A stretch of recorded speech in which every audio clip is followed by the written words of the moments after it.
नमक से ज्यादा। राकेश चौधरी उत्तर प्रदेश के एक छोटे से कस्बे में रहने वाला एक साधारण इंसान था। करीब 55 साल की उम्र में भी उसका मिजाज थोड़ा सख्त था, लेकिन उसके परिवार को पता था कि उसकी इस कठोरता के पीछे एक नरम दिल छिपा है। राकेश के परिवार में उसकी पत्नी सुमन, 2 बेटे राहुल और मनीष, राहुल की पत्नी नेहा और उनकी 5 साल की बेटी आयशा थी।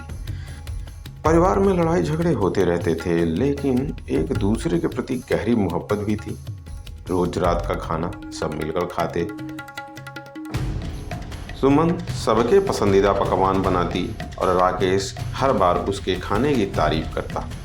उसे अपने प्यार का इजहार अलग ही अंदाज में करना पसंद था। जहां लोग सीधे आई लव यू कहते हैं, राकेश सुमन से कहता, मैं तुम्हें नमक से भी ज़्यादा प्यार करता हूँ।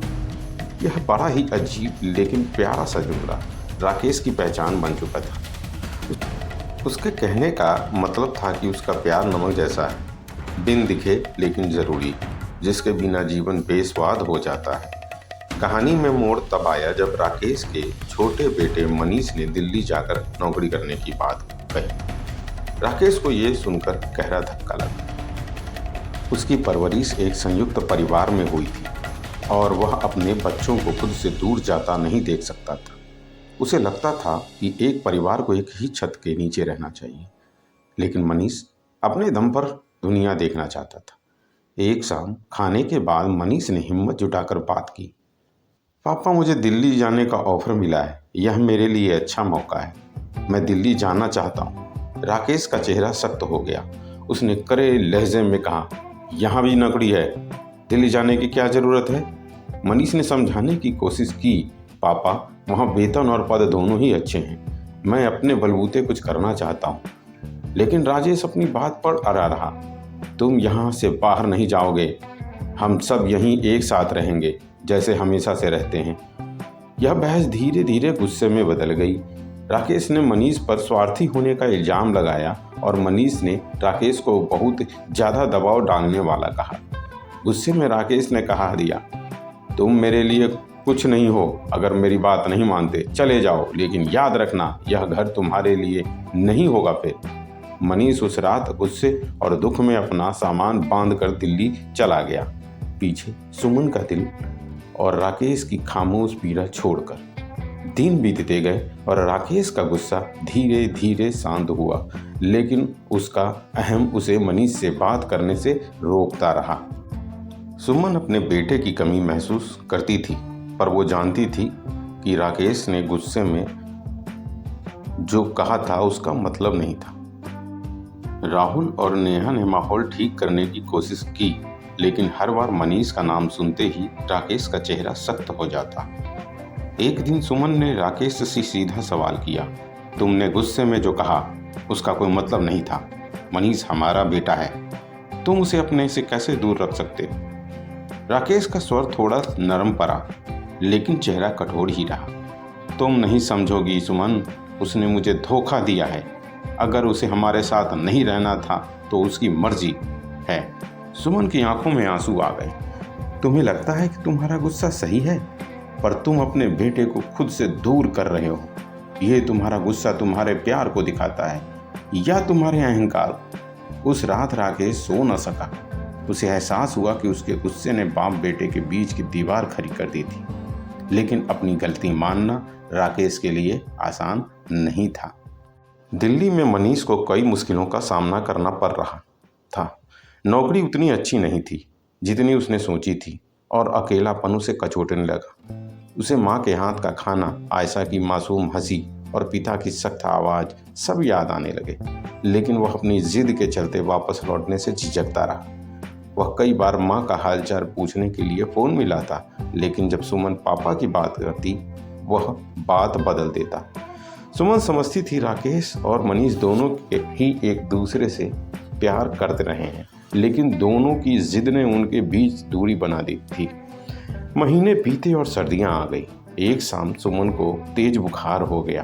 राहुल और नेहा ने बहुत देखभाल की, लेकिन तबीयत बिगड़ती गई और उन्हें अस्पताल में भर्ती करना पड़ा। डॉक्टर ने कहा कि सुमन को पूरी तरह आराम चाहिए और मानसिक तनाव से दूर रखना बेहद ज़रूरी है। जब मनीष को मां की हालात का पता चला तो वह फौरन दिल्ली से घर आ गया। अस्पताल में उसने अपने पिता को महीनों बाद देखा। दोनों के बीच कोई बातचीत नहीं हुई, लेकिन दोनों की आंखों में मां की चिंता साफ झलक रही थी। राकेश ने पहली बार अपने बेटे की आंखों में थकान और अकेलापन का बोझ देखा और मनीष ने पिता के चेहरे पर वो दर्द देखा जो उसे दूर होने का था। दोनों ने समझा कि गुस्से ने उन्हें तब दूर कर दिया जब उन्हें एक दूसरे को सबसे ज़्यादा ज़रूरत थी। कुछ दिनों बाद जब सुमन की हालात सुधरी तो उनके घर पर एक फैमिली डिनर की इच्छा जताई। राकेश ने बेमन से हाँ कर दिया और सब महीनों बाद एक साथ खाने पर बैठे। माहौल थोड़ा अजीब था, लेकिन सुमन की मौजूदगी ने सबको सहज कर दिया। खाने के दौरान राकेश ने देखा कि दाल में नमक कम है। यह सुमन की पसंदीदा दाल थी, लेकिन दाल के अपने स्वाद में कमी थी। उसने कहा, आज दाल में नमक नहीं है सुमन। इससे पहले कि सुमन कुछ कहती, मनीष ने जवाब दिया, पापा, हर चीज में नमक होना जरूरी नहीं, कभी कभी बिना नमक के भी मज़ा आता है। राकेश ने मनीष की तरफ देखा और उसके शब्दों का गहरा मतलब समझा। मनीष ने सुलह का हाथ बढ़ाया था और राकेश ने भी उसे थामने की हिम्मत जुटा ली। उसने भारी मन से कहा, पर बेटा, बिना नमक के ज़िंदगी में मज़ा नहीं आता, जैसे बिना तुम्हारे यह घर सूना लगता है। मनीष की आंखों में आंसू भर आए। उसने अपने पिता का हाथ थाम लिया। परिवार की आंखों में खुशी के आंसू थे और आयशा भी तालियां बजाते हुए मुस्कुराई। फिर से पटरी पर आ गया।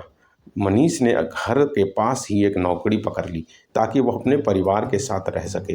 राकेश ने भी अपने बच्चों की ख्वाहिशों को समझने की कोशिश की।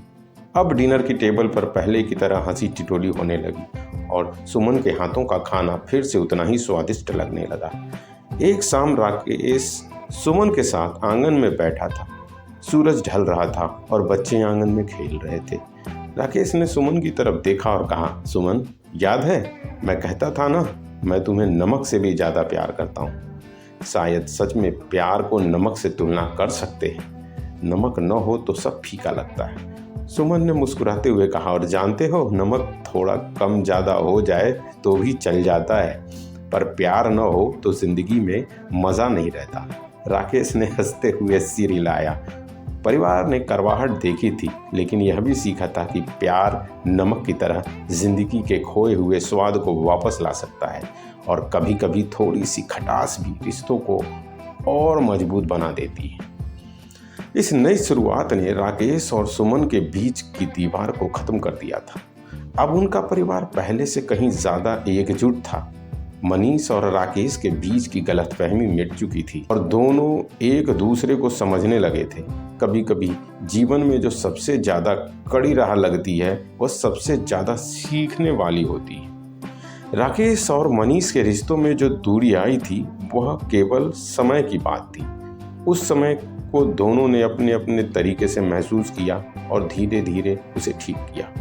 जब कोई रिश्ते की मिठास को खो देता है तो वह समय खुद उसे फिर से तलाशने का मौका देता है। जैसे नमक के बिना खाना नहीं स्वादिष्ट हो सकता, वैसे ही रिश्तों में बिना समझ और प्यार के जीवन अधूरा होता है। इस परिवार ने यह सीख लिया था कि कभी कभी शब्दों से ज़्यादा चुप रहकर और सच्चे एहसासों को समझकर ही रिश्तों को सबसे अच्छी सजा दी जा सकती है। मनीष की वापसी और राकेश का दिल से माफ़ी मांगना दोनों के बीच एक नए रिश्ते की शुरुआत थी, जो विश्वास और समझ और प्यार पर आधारित था। आखिरकार राकेश और सुमन को समझ में आ गया कि परिवार और रिश्ते एक दूसरे से जुड़े होते हैं। जैसे दाल में नमक, बिना नमक के दाल स्वादिष्ट नहीं होती और बिना रिश्तों के जीवन अधूरा लगता है।